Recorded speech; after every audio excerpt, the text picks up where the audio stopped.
Hi, it's Sandy Wiley.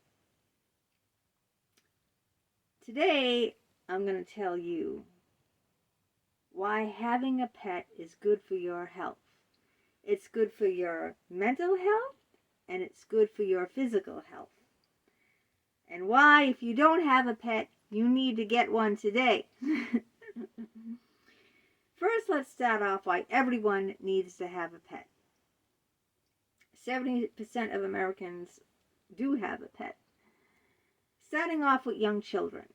A pet teaches a child responsibility. So they have someone else to, care for other than themselves. Someone else to look after. Someone else who needs them, who is more vulnerable than them, who depends on them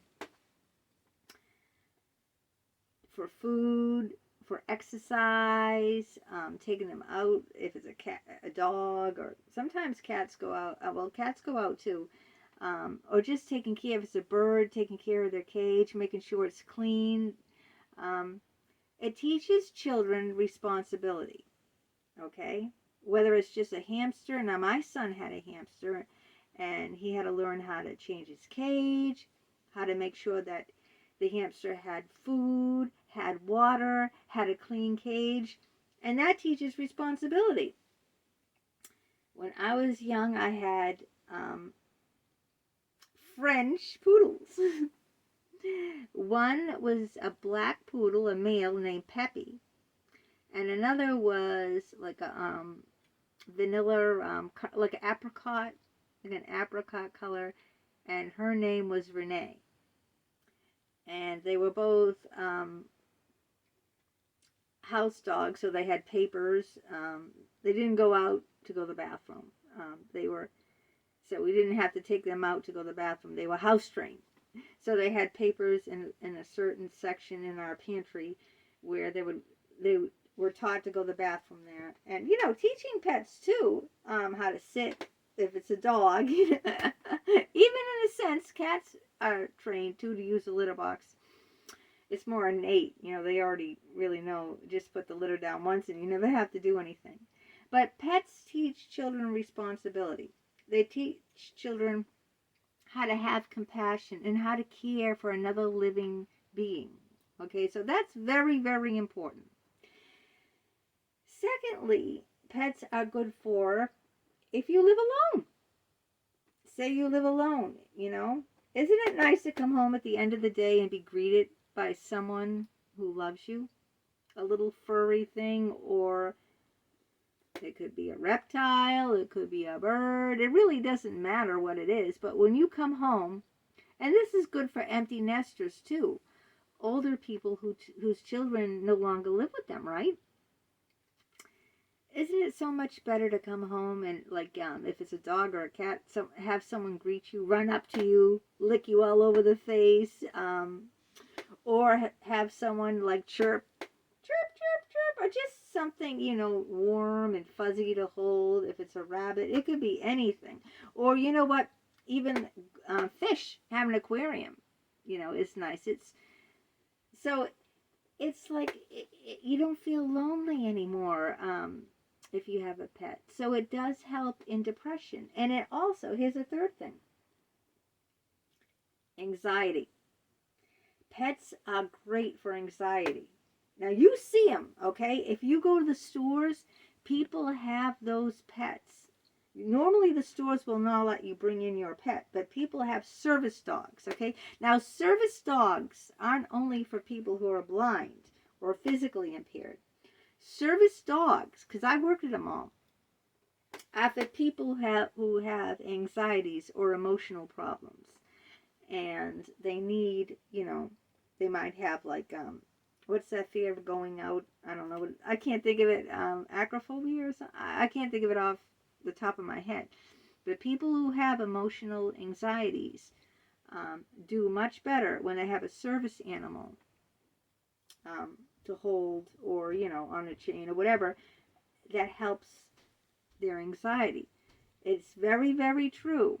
If you have a pet, and you hold that pet and pat that pet. Well, I know what fish you can't pat, But just watching, okay?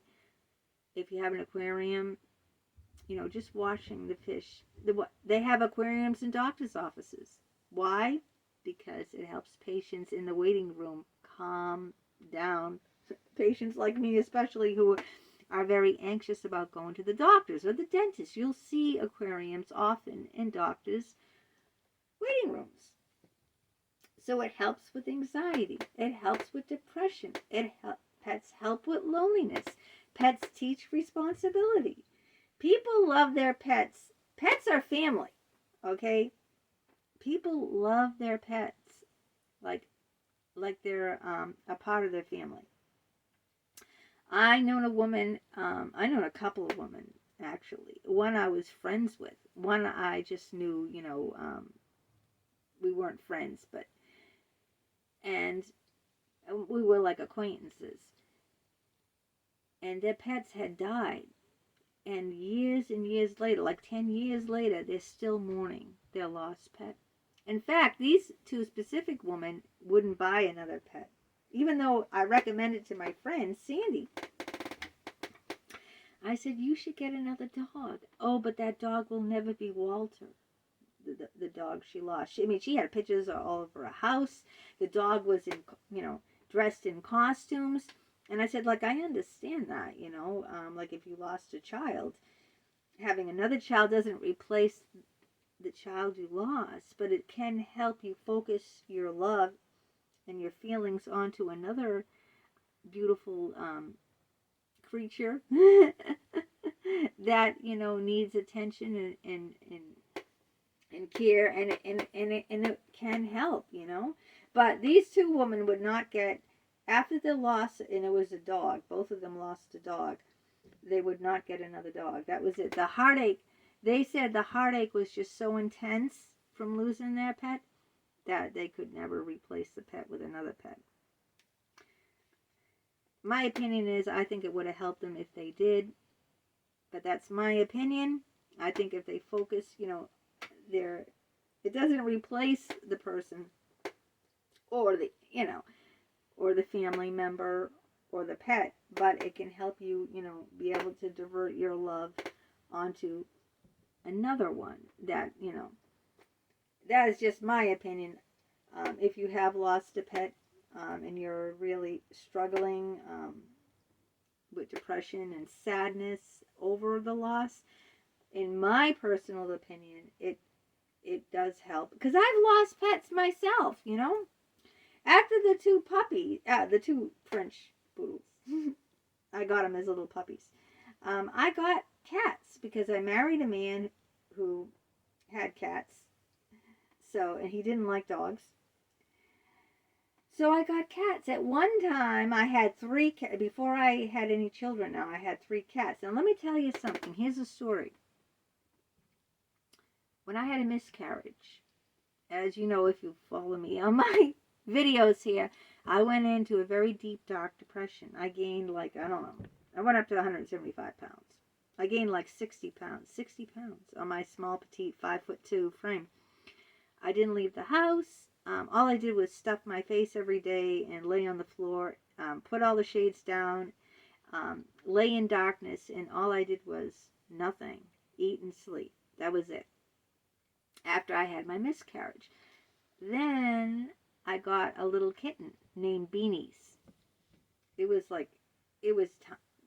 Beanies was very, very tiny. I think it was 6 weeks old. I think they don't even sell them until they're 8 weeks. But it was under 8 weeks. It was really tiny. And he used to, I treated that little kitten. It was what color was it? Like a marmalade color.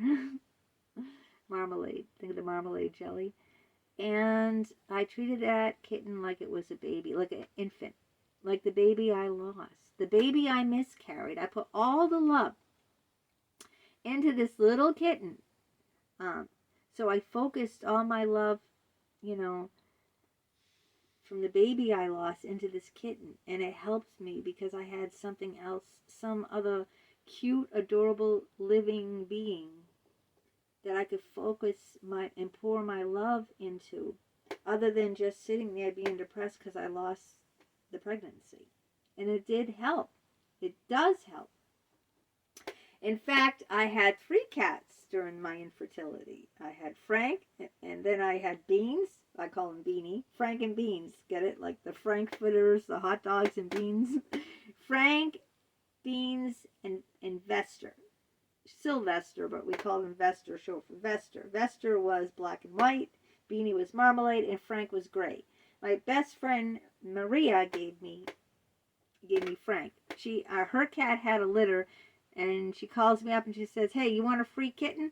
You know how much kittens are today? They're like $200 or $300 at shelters. That's how much we paid for Anchor, my black cat. She's all black. It was over $200, maybe $300. But a friend calls up and she says, "Would you like a free kitten?" I said, "Sure, why not?" You know. So that was our first cat. That was my first cat, Frank, and he lived to 17 years old. 17. But it did help. It did help with the loss of my pregnancy. When I miscarried and going through that deep depression, having that little baby, tiny baby to focus on. I mean, I fed him in my lap, you know, just like it was a little baby. I mean, it was a little baby kitten, but it wasn't a human baby. But I treated that little kitten like a human baby because I lost my baby. And it helped. So this is why it's good for you. It's good for anxiety, service animals. It's good for depression. It helped me during one of my major depressions in my life. It teaches children's responsibility. If you're lonely, if you're living alone, or you're empty nesters. I'm not an empty nester, by the way, because my second born son, Austin, lives with me. So we're not empty nesters. But we were when he went away to college. He was living on campus. So at that point, we were empty nesters. But then he came back home, and he's been home over a year because he's in debt. He has all these student loans, and he's going for his master's and doctorate degree while working full time, while trying to pay off all the debt. So he saves money by living at home.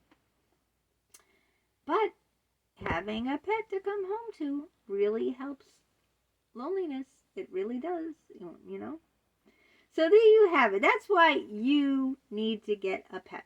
And if you're, tell your children, or if you're younger, get your parents to watch this video and say, "See, Mom, see, Sandy Pal told me that I need to get a pet to teach me responsibility. So you got to get me one." Because she did a whole video on how important having a pet is for your health, your mental health, and your physical health. So anyway, let me know if you have a pet. I know some of you. I know one woman who's very sweet has a bird named Fruity. I'm mentioning you because, not by name, because you're the only subscriber I know whose pet I even know their first name. I don't know all my other subscribers. I don't even know if they have a pet. So listen up. If you have a pet out there, you're one of my subscribers, even if you haven't subscribed. Just tell me what kind of pet it is, and then tell me their name. Like, say, cat Frank, or dog Buckley. I just came up with that. Or bird Fruity. Well, I already know about that one. But yeah, just all you have to do is type 2 things: the type of pet and their name, just so I can get an idea what my subscribers have out there for pets. That's it. You can do that. Take you all of 2 seconds. All right, go and enjoy your pet right now. Bye-bye.